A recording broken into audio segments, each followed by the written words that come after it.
وقتی پیغمبری علیه الصلاة والسلام هاتیه بلین کرن والعسمان حفظه بیت المعمور دیتی و صح کری هر روزه 70,000 ملائکت یطوافت کن و پاشی چند وقت جبریل علیه السلام گوتی اوه بیت المعموره هر روزه 70,000 ملائکت طوافت کن و چند حتی قیامت جی سروانا نایت اوه تو هزر خواب که اوه اف بیت المعمور وقتی عرض و عثمان هات یا چه کرن پشتنگی بیت المعمور جی هات یا چه کرن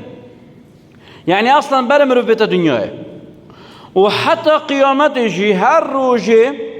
70,000 ملائکت طوافت کن و جاره کدی اوید چن و نازور نفع سروانا نایتفک و جاره کدی طوافت کن و معنی اوید عبدنیا خودت کن و چو گناه نکن چندت مشنه و گوه باش بزانه معنی خودت چو منت بنو تنینه وقتی است عبادت کنم بخواد کن رب العالمین عز وجل هاوجیب عبدنیا عبد خونینه هزار خودی لب که اگر روزه 70,000 ملائکتش وقت پیغمبری علیه الصلاة والسلام تحسب که حتی گوه بنا چند ملائکت